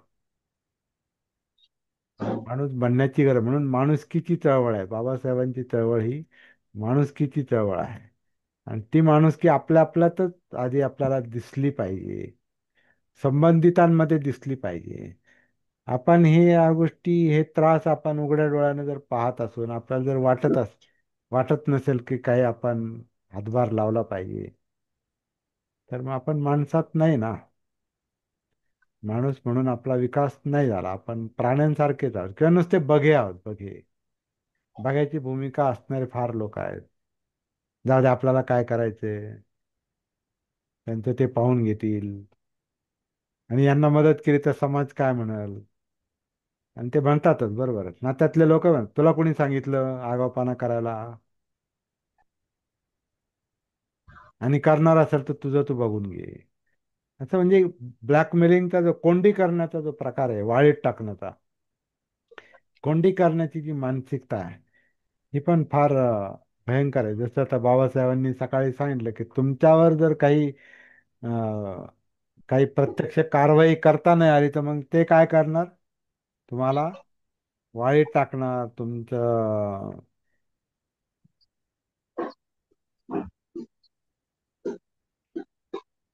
तुम्हाला काय करणार, तुम्हाला जिथे बहिष्कार टाक. मारहाण करण्यासारखं नसेल तिथं बहिष्काराच्या शस्त्राचा तुमच्या विरुद्ध कसा उपयोग करायचा हे करतात, हे तुम्हाला माहिती आहे. मोलमजुरी मिळू द्यायची नाही, रानातून गुरांना जाऊ द्यायचे नाही, माणसांना गावात येऊ द्यायचे नाही. सर्व प्रकारची बंदी करून स्पृश्य हिंदू लोकांनी तुम्हा लोकात जेरी सांडल्याची आठवण तुम्हाला असेल. पण याच्या मुळाशी काय आहे ही गोष्ट तुमच्यापैकी फारच थोड्या लोकांना कळत असेल. तर आता ही त्याच्या मुळाशी काय आहे हे आपल्याला शोधलं तर त्याचं जे मूळ आहे ते माणसाच्या मनामध्ये आणि चित्तामध्ये आहे. म्हणून चांगली चांगली माणसं निर्माण होणं, जागृत माणसं निर्माण होणं, हा त्याच्यावरचा उपाय आहे. म्हणून बौद्ध धर्माचा प्रचार ही मानवसेवा आहे. मानवसेवा म्हणून आपण हे काम केलं तर फार मोठं काम आपल्या हातून पण होऊ शकतं. फक्त आता एका गोष्टीची आपल्याला काळजी घ्यावी लागते की ज्या काही बौद्धांमध्ये पण ज्या काही नुसत्याच कर्मकांडाच्या त्या प्रथा वाईट जरी नसतील त्या प्रथा तरी चुकीच्या आहेत, ज्याचा काही फायदा नाही, त्याच्यातून काही फार मोठं हाती लागण्यासारखं नाही. त्याच्यात आपली शक्ती, वेळ, पैसा हे सगळं खर्च करायचा, याला काय अर्थ आहे? हे पण आता आपल्याला बौद्ध म्हणून लक्षात घेण्याची गरज आहे, असं मला वाटतं. सर बोलू का मी? हा, आता बोला. हा. तर बाबासाहेबांनी आपल्याला धर्मांतराच्या वेळेस 22 प्रतिज्ञा दिल्या. म्हणजे तो एक माझा एक मुद्दा आहे, साधा मुद्दा आहे. तर या 22 प्रतिज्ञांचं विवेकाच्या दृष्टीने आपण मूल्यांकन कसे करता येईल आपल्याला, तर किंवा त्या विचारात कसं घेता येईल आपल्याला, तर हा याचं मुद्दा थोडं. हा मुद्दा आपल्याला संध्याकाळी येणार होता. हो का? अच्छा. कारण हा मुद्दा मोठं आहे. बुद्ध धर्माचा स्वीकार करतानाच आहे. हा. त्यावेळेला त्यांनी अच्छा. त्या 22 प्रतिज्ञा दिलेल्या आहेत. हा मुद्दा आपला संध्याकाळी येणार होता. कारण आता हे हा. टप्प्याटप्प्यानं चाललेलं आहे बघा. हो हो. आता आपण कुठपर्यंत आलोय? आपण 55 म्हणजे 50चा 1950चा लेख पाहिला आपण. 1950 सालची पत्रकारांना दिलेली मुलाखत, आणि आता आपण 51 साली दिल्लीला दिलेलं भाषण, अ, इथपर्यंत आपण नाही 50 पर्यंतच आहोत आपण. बौद्ध धर्मात बाबासाहेबांनी बौद्ध धर्मासंबंधी पहिलीच मुलाखत मुंबई येथील पत्रकारांना पाच हा. पाच पन्नास रोजी दिली. 5 मे ते. हा, 5 मेला दिली. 2/5/50ला त्यांनी दिल्लीत भाषण केलं, आणि हम्म. 5 तारखेला मुंबईत मुलाखत दिली त्यांनी, लगेच 3 दिवसांनी. आणि तिथं त्यांनी सांगितलेलं आहे, माझा निश्चित कल हा बुद्ध धर्माकडे आहे. तोपर्यंत त्यांनी बुद्ध धर्म स्वीकारला नव्हता. तर तुम्ही हम्म. जे म्हणतात तो मुद्दा संध्याकाळी येऊ शकतो. हा, पुढच्या सत्रामध्ये. पुढच्या सत्रामध्ये तो येऊ शकतो. संध्याकाळी म्हणजे 3:30 नंतर. आता हा. आपल्याला अजून एक मगाचा जो मुद्दा साळवे सरांनी काढला, तो बुद्ध आणि कम्युनिझमचा आहे. हम्म. आत्ता पण त्यांनी कसं याच्यात जे काही सांगितलं की सर्व धर्माचा तौलनिक अभ्यास केला बाबासाहेबांनी. इथून पुढं मग आता एक निश्चित केलं की नाही, आता इतर धर्मांचा विचार करत बसायचा नाही, मला बुद्ध धर्म स्वीकारायचा. हे या फायनल स्टेजला ते आलेले आहेत 50 साली. आधीच असतील, परंतु डिक्लेअर करायला सुरुवात केली, लोकांमध्ये मांडायला सुरुवात केली की मी बुद्ध धर्माच्या वाटेने जाणार. आणि जनमत तयार करत होते ते, लोकांना जागृत करत होते, जनमत तयार करत होते, कारण त्यांना सगळ्यांना घेऊन जायचं होतं. तर हा एक मुद्दा आहे. माझा बौद्ध धर्माकडे निश्चित कल आहे, असं या मुलाखतीत त्या जी मुलाखत दिली पत्रकारांना त्याच्यात ते म्हणतात. ते माझा बौद्ध धर्माकडे निश्चित कल आहे. बौद्ध धर्माची तत्वेच चिरंतर व समाजवादी असल्याने ते स्वाभाविकच आहे. बौद्ध धर्म मला समतावादी, चिरंतन व विश्वव्यापी वाटतो. बुद्धिवाद, शील, तर्कशुद्धता हे बौद्ध धर्माचे विशेष गुण आहेत. प्रत्यक्ष धर्मांतर केव्हा करायचं हा आमचा प्रश्न आहे.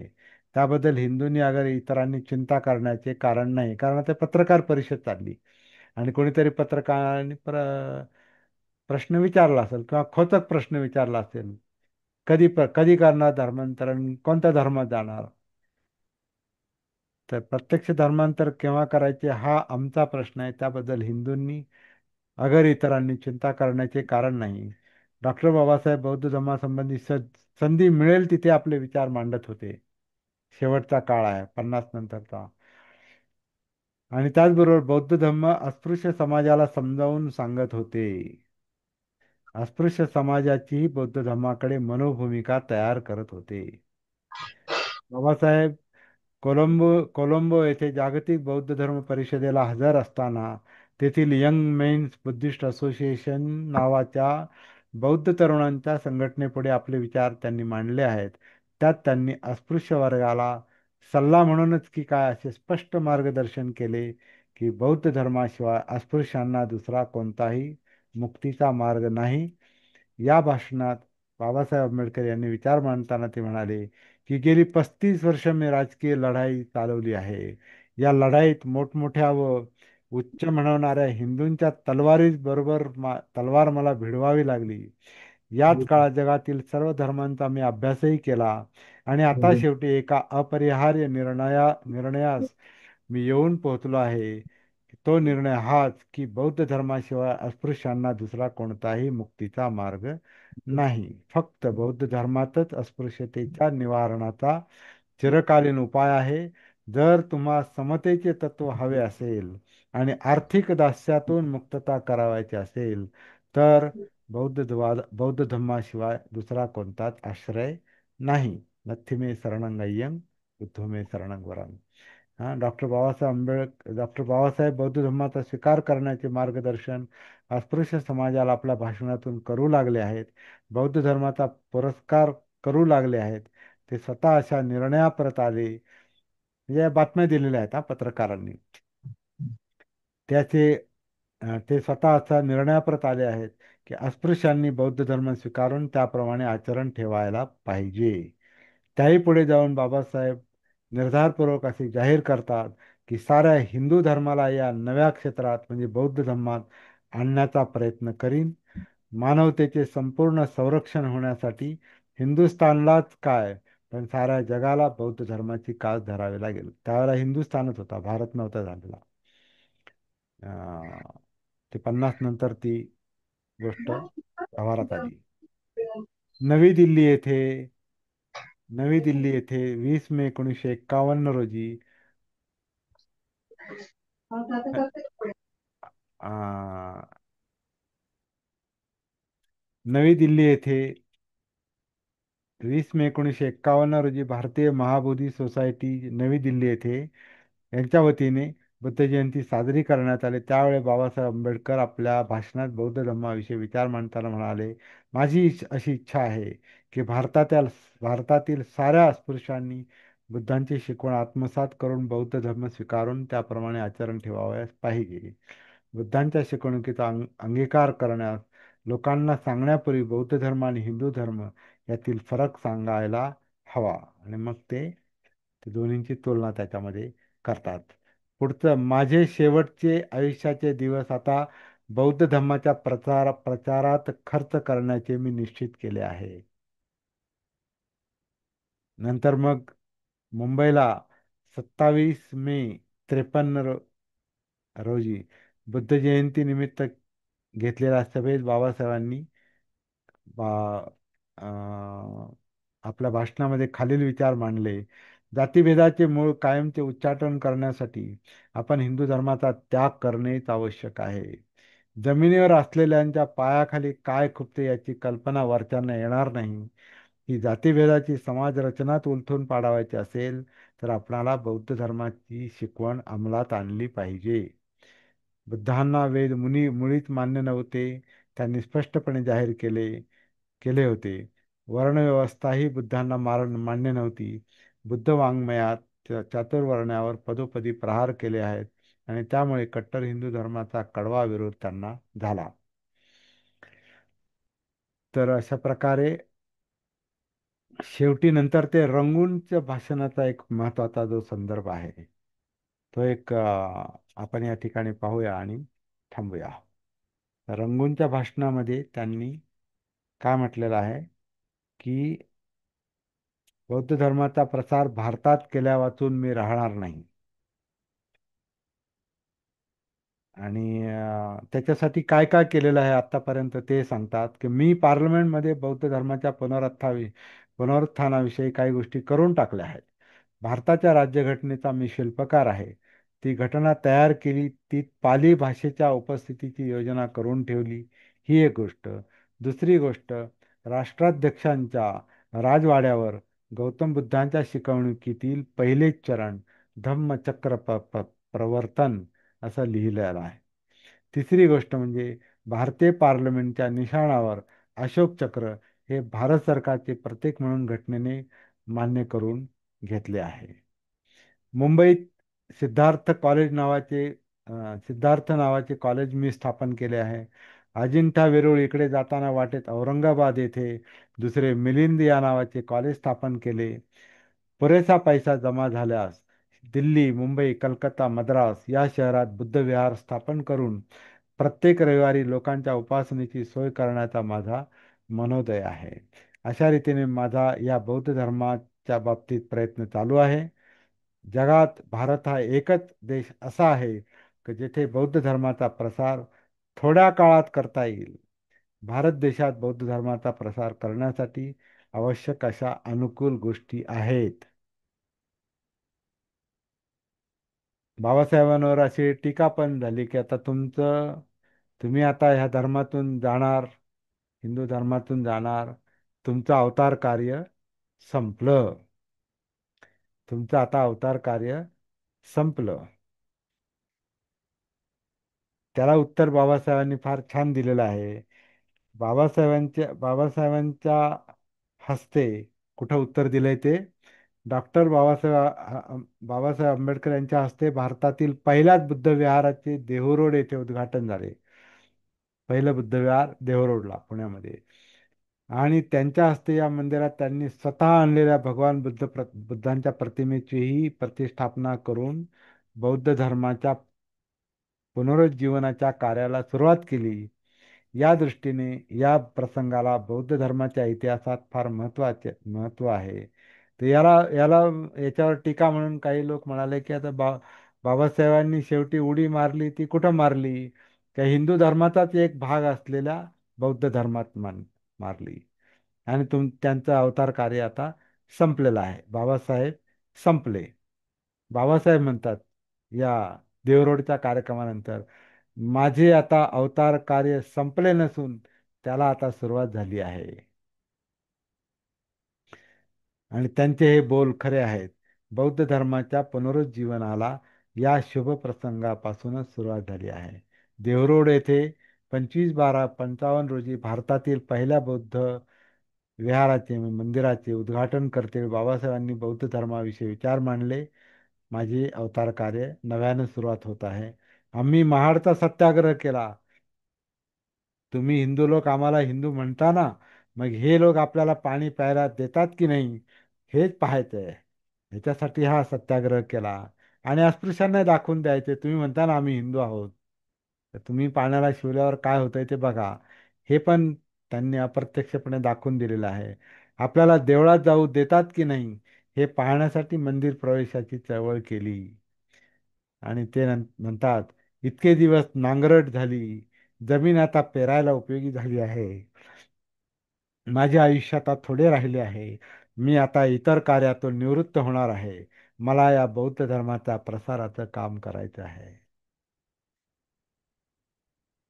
आणि मग 14/1/55 ते वरळीच्या वरळीच्या सभेमध्ये ते म्हणतात, ल- आता मगाशी आपण जो बोललो तो मुद्दा, लहानपणी माझ्या अभिनंदनाप्रत्यर्थ जी सभा घेतली होती तिचे अध्यक्ष श्री केळुस्कर गुरुजी होते. भाषण संपल्यावर केळुस्करांनी बक्षीस म्हणून गौतम बुद्धांचे छोटेसे चरित्र मला दिले. रामायण महाभारतासारखे बरेच ग्रंथ मी वाचून काढले होते. तसेच हेही पुस्तक मी वाचले. परंतु बुद्धांची शिकवण व इतर ग्रंथातील शिकवण यात बरीच तफावत आहे असे मला आढळून आले. बुद्ध धर्म कसा व हिंदू धर्म कसा, दोहोत किती भेद, किती निराळी दृष्टी आहे मला कळू लागले. हाती पडलेले गौतम बुद्धांचे चरित्र वाचून माझे मन डळमळू लागले. आणि मग इतर धर्मांचे पठण मला बरोबर वाटले नाही, योग्य वाटले नाही. उच्च शिक्षणासाठी मी अमेरिकेला गेलो तेव्हा तेथेही बुद्ध धर्माचा बराच अभ्यास केला. बुद्ध धर्म काय आहे हे समजावून घेण्यासाठी मी तेथे बरेच वाचन केले, बराच विचार केला. तेव्हा हिंदू धर्म व बौद्ध धर्म यातील अंतर मला कळून चुकले. जोपर्यंत हिंदू धर्म आहे तोपर्यंत महारवाडा मांगवाडा हे राहणारच. या हिंदू धर्माची नीतीच अशी आहे. झुणका भाकरीसारखे कार्यक्रम, मला वाटतं तेव्हा पण झुणका भाकरीचे प्रोग्राम होते, आजही प्रसिद्ध आहेत ते. झुणका भाकरीसारखे कार्यक्रम धर्म व रूढी यात बदल करू शकत नाहीत. झुणका भाकरीने काही फरक पडत नाही. समाज सुधारणेचे घोंगडे पांघरणारे ब्राह्मण धर्म मार्तंड जोपर्यंत आहे तोपर्यंत असेच चालणार. या देशाची संस्कृती एक स्वरूप आहे असा विद्वानांचा दावा आहे, पण त्यांचा इतिहास खोटा आहे. इथे संस्कृतीचे दोन प्रवाह सुरू आहेत. एक प्रवाह ब्राह्मणी धर्म आणि दुसरा बौद्ध धर्म आहे. ब्राह्मणी धर्माचे घाण पाणी बुद्ध धर्माच्या स्वच्छ पाण्यात एक झाले. त्यात हिंदू धर्म आहे. त्या पाण्याला नाला काढून स्वच्छ पाणी बाजूला काढून टाकू. म्हणजे किती जळजळीत विचार बाबासाहेबांनी त्यावेळेला स्पष्टपणे आणि निडरपणे त्यांनी अं, सांगितलेले आहेत. माणसाला धर्माची काय जरुरी आहे असे प्रश्न विचारल्यानंतर ते म्हणतात, मानवी समाजाला धर्माने दोन देणग्या दिलेल्या आहेत.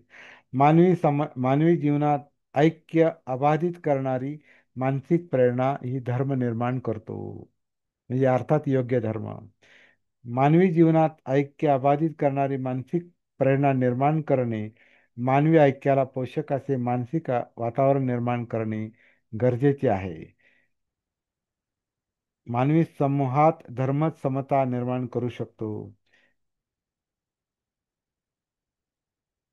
बाबासाहेब आंबेडकर यांचे नरे पार्क मैदानावर बुद्ध जयंतीच्या प्रसंगी म्हणजे 14/1/55 नाही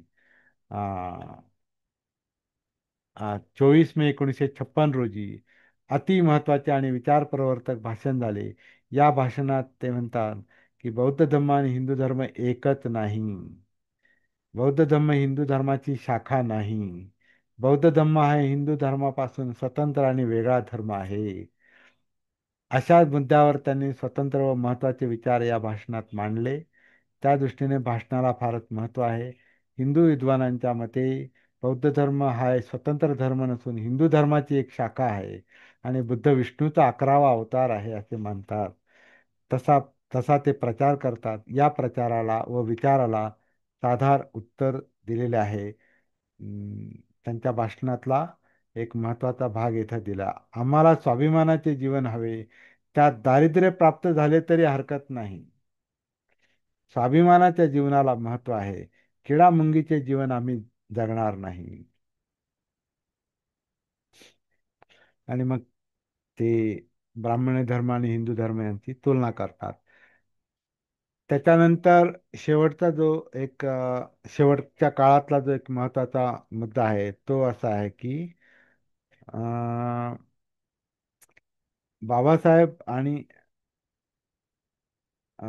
जागतिक बौद्ध धम्म परिषद काठमांडू येथे नोव्हेंबर 1956 साली भरली होती. त्या परिषदेला बाबासाहेब हजर होते.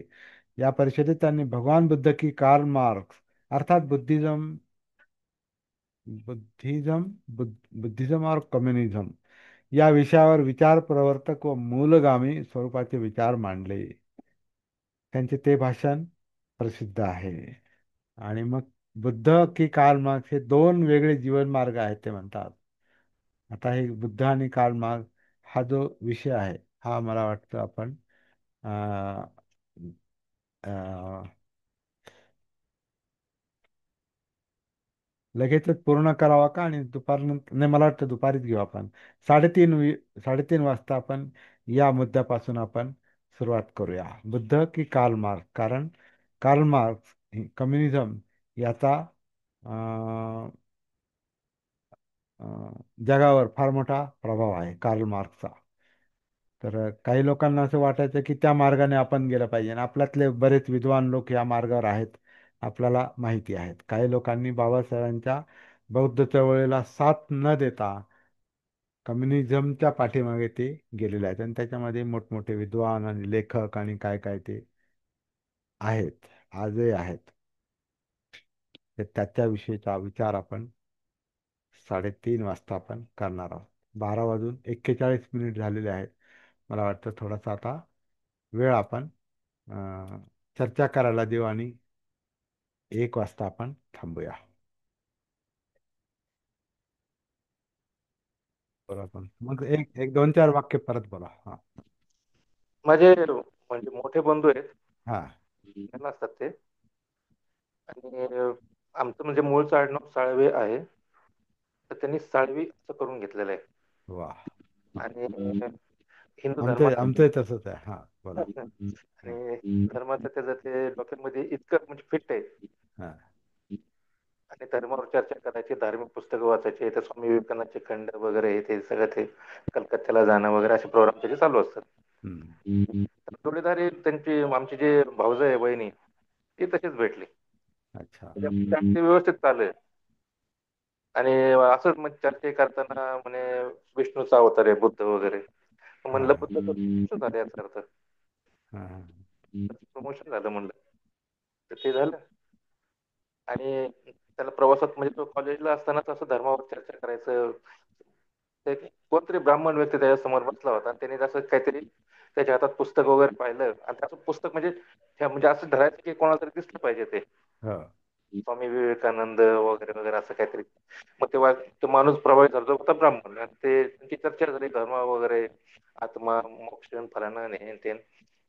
तो माणूस फळ्याला काय म्हटलं, अरे म्हणे काय तुम म्हणजे त्याला त्यांनी ते पण सांगितलं ना तुमचं आडनाव काय वगैरे असं तसं. हा.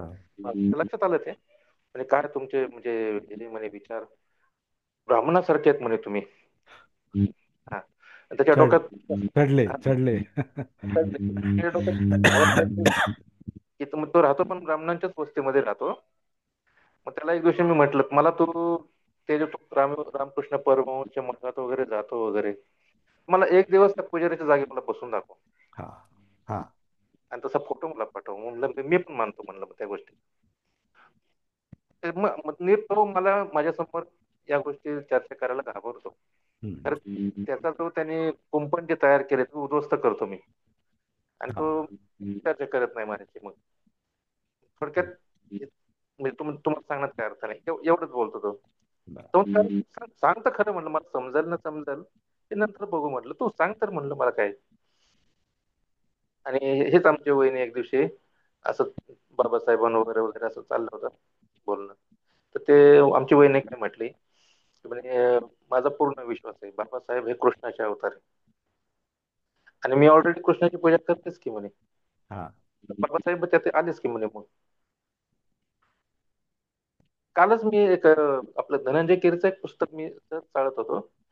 तर ते यांचे म्हणजे बाबासाहेबांच्या वडिलांचे कोणते भाऊ का ते संन्यासी वर काहीतरी होते, ते एक दिवशी त्यांना भेटले, ते आले होते वाटतं. आणि त्यांनी सांगितलं की तुमच्या घरात असा पुत्र जन्मणार आहे की तुमचा अवतार करीन वगैरे. म्हणजे त्या पुस्तकात पण तसा उल्लेख कसा काय आला, मला तोही प्रश्न पडतो. धनंजय किरणचं पुस्तक आहे ना ते. आणि बाबासाहेबांचा तर त्यावेळेला जन्मही झालेला नव्हता. हो, धनंजय किरणचं पुस्तक आहे. धनंजय कीरच्या पुस्तकात आहे तो उल्लेख. ते आपण विसरता कामा नये.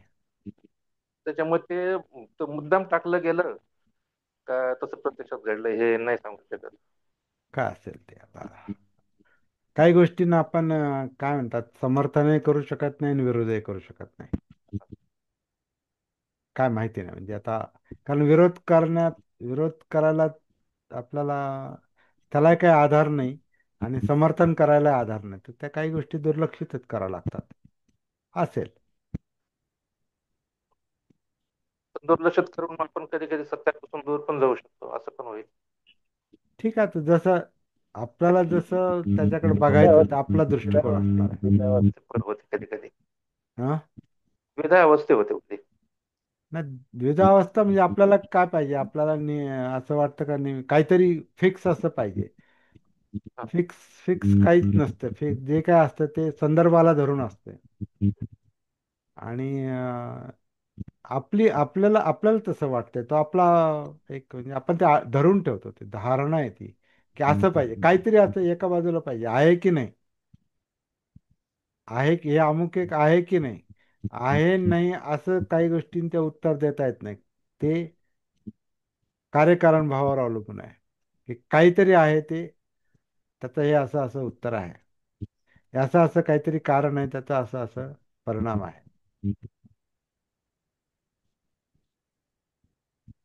आता याचं उत्तर हो दिलं समजा, तर त्यांनी काय फरक पडणार आहे.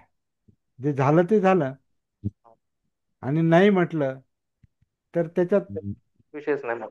हा काय म्हणजे म्हणजे आपण काय करतो, आपण हे पण काही ज्या गोष्टींना महत्व खूप द्यायला नाही पाहिजे त्याला आपण खूप महत्व देतो आणि मुख्य गोष्ट बाजूला पडते. बरोबर. अशा शेकडो हजारो गोष्टी आहेत की आपण अनावश्यक उगीच डोक्यात धरून ठेवलात. नाही नाही, त्याचं उत्तर आपण मुख्य काम काय आहे, आपलं काय केलं पाहिजे.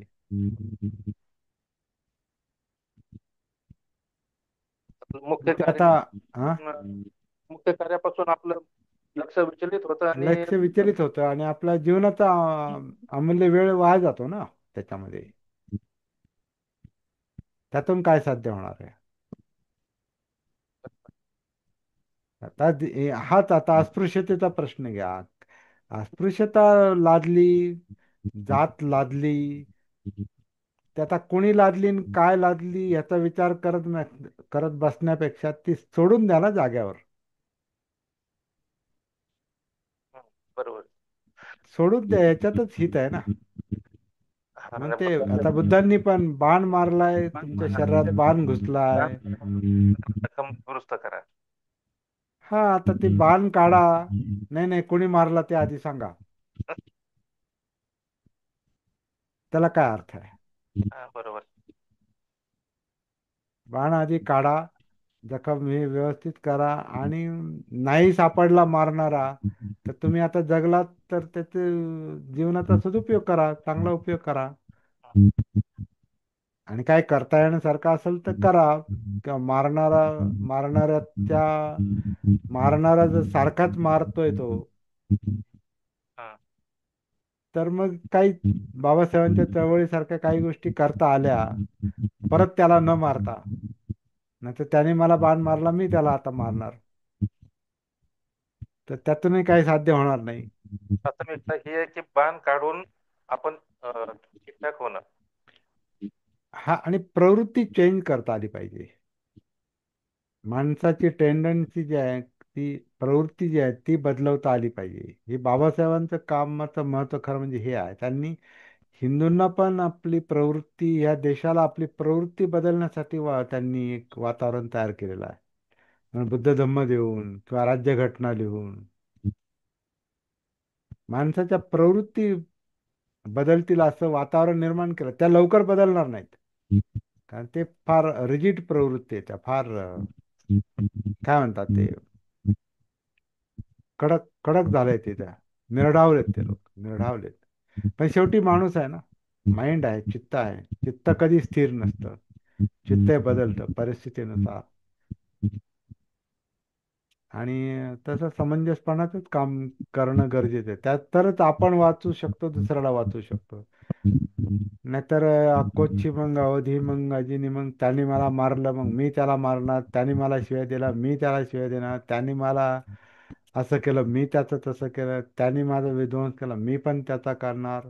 तर हे टिट फॉर टॅट जे आहे ना, जशाच तसं याच्यामध्ये दोन्ही बाजू दुर्बल होतात. म्हणून ते म्हणतात ना, जिंकणारा हा नंतर हारण्याची तयारी करतच असतो. कारण तो जिंकताना जेवढं काही खर्च करतो, त्याच्यातून तो पण दुर्बल झालेला असतो. हिटलरने पूर्ण युरोप ताब्यात घेता स्वतःला संपवून टाकलं. संपवून टाकलं.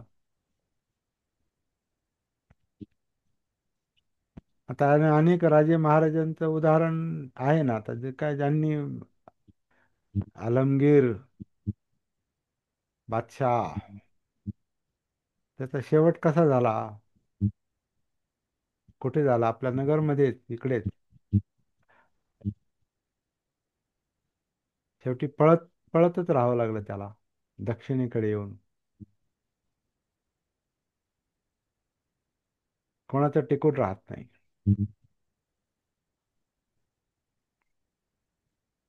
आणि इतिहासात पण नाव कसं राहतं, चांगलं म्हणून कोणी नाव घेत नाही ना. हो.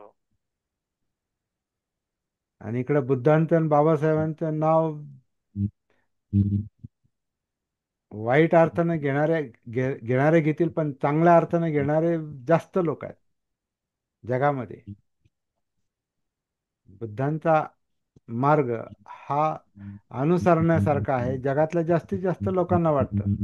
बाबासाहेबांचा मार्ग अनुसरण्यासारखा आहे, भारतातल्या आणि जगातल्या लोकांना वाटतं, विरोधकांना पण वाटतं. हे आपण लक्षात घेतलं पाहिजे.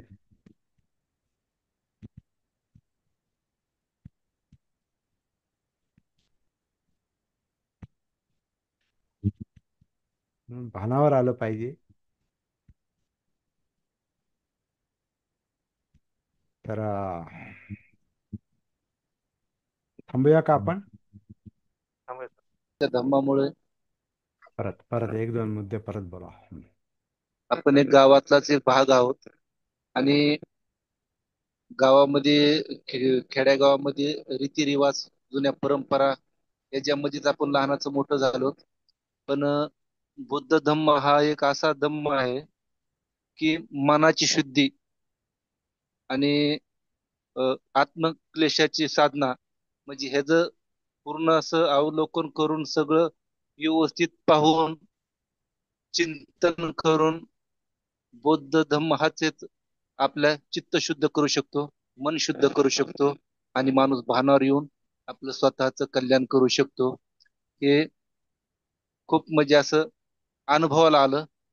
खूप छान, म्हणजे बाबासाहेबांनी जे आपल्यासाठी कार्य केलंय ते खूपच महत्वाचं आहे. आपण खातो ते घास आणि घेतो ते श्वास बाबासाहेबांमुळेच आहे. आणि माझे पण जुने रीतिरिवाज परंपरा आहेत का, त्याला त्यातून आम्ही बाहेर पडलो आणि या धम्म मार्गावर आरूढ आहोत. हो. आणि चिंतनाच्या माध्यमातून हे अनुभवतय की आपण दुःखमुक्तीच्या मार्गाकडे आपली वाटचाल आहे आणि व्यवस्थित आहे. खूप छान झालं सर, सकाळचं आणि आताचं शिक्षण आहे ना, प्रभावशाली झालं. Thank you sir. ओके, धन्यवाद. व्हेरी गुड, छान. हां, दुपारी आपण काही वेळ आपण बुद्धिझम कम्युनिझम हा याची तुलना करण्यात देऊ. जे रंगूनचं भाषण आहे बाबासाहेबांचं, आणि नंतर नागपूरचा जो धम्मदीक्षेचा सोहळा आहे त्याच्यावर आपण थोडंसं आपण विचार करणार आहोत. आणि त्याच्यामध्ये जसं आता मगाशी ढानके सरांनी प्रतिज्ञांचा उल्लेख केला, 22 प्रतिज्ञांचा, तर एकूणच सगळ्या गोष्टींचा आपण थोडक्यात आढावा संध्याकाळी घेणार आहोत.